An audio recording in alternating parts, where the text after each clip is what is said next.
Hello and good evening, I'm Melisa Idris. And I'm Sharaad Kuttan. You're watching Consider This, the show where we want you to consider and then reconsider what you know of the news of the day. Now let's begin with news that I'm sure you must have heard of by now, that the movement control order has been extended to April 14th. This comes as news that 4 people have died from the virus today, raising the death toll to 19.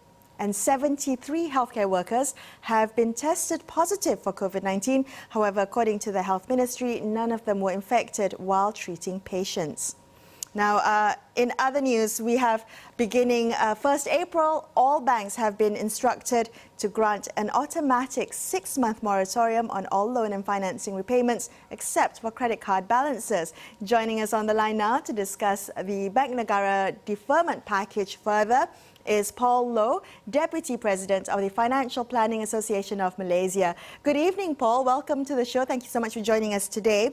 Now, how exactly does the Bank Negara announcement impact the person on the street, say someone with a mortgage and a car loan, for instance?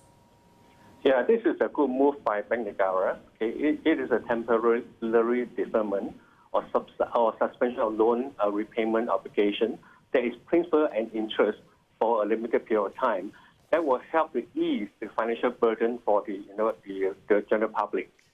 But it has some certain conditions. Okay, that means the borrowers, their payment, the loan payment is not in arrears exceeding 90 days, as at 1st April 2020, and the loan amount is denominated in Malaysian ringgit. Paul, do you think this is actually more significant for corporates and businesses as opposed to individuals and their personal loans? I think it was equally important because the general public, they make up the workforce in the corporate and the small business also. So in fact, Bank Negara also have a package for SMEs, small business. So the SME can apply the same thing for deferment of the loan and financing for a period of 6 months. I'm just wondering about interest and late payment charges on loans. I mean, there seems to be a lot of confusion still on the interest accrued. Can you just clarify very quickly for our viewers what happens to the interest on these loan repayments? Yeah, both the principal and interest will be waived, defer until end of the year, 6 months. And after the 6 months, the interest actually is accrued. But then after the deferment period, the borrowers still need to pay to honor the interest that is accrued plus the principal.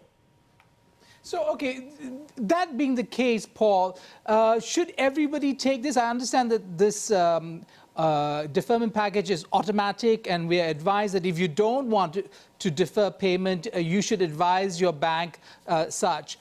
What would be the considerations then for an individual? I mean, should they be thinking this as some sort of bonus for them or a kind of holiday, or should they in fact weigh the options before them? And what would those be?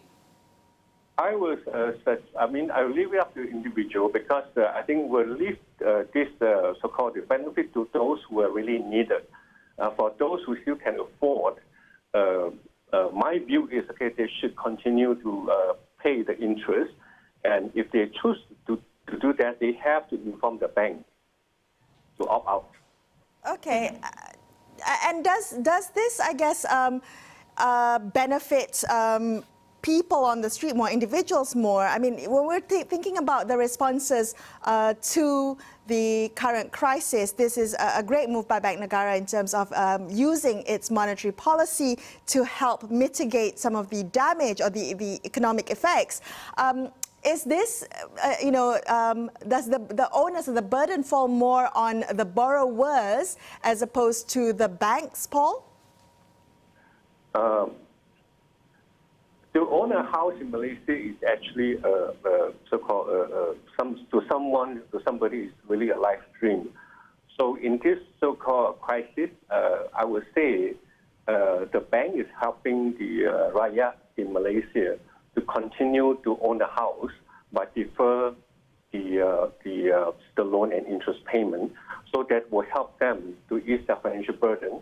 Of course, okay, the impact to the bank, we cannot deny it. But as a good corporate citizen, I believe the bank is doing the right thing for the country.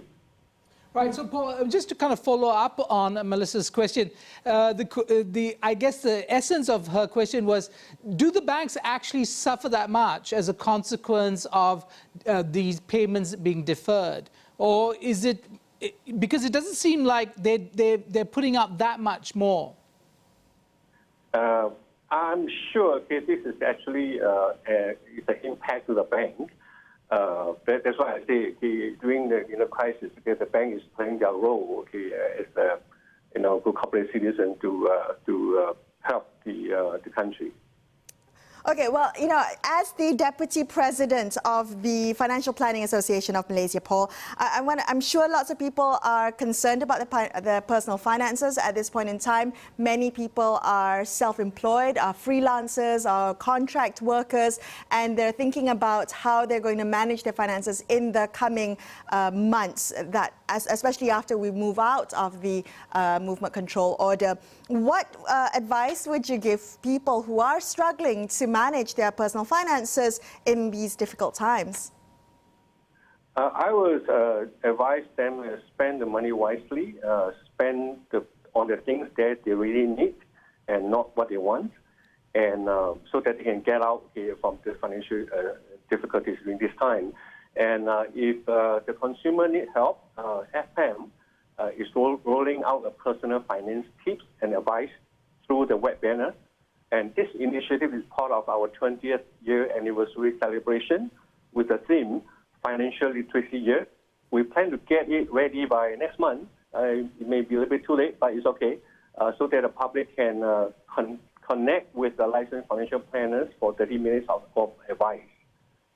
All right, thank you so much for speaking with us, Paul. Now we're going to take a quick break on Consider This, and we'll be back to take a look at how businesses are coping during this period. Stay tuned.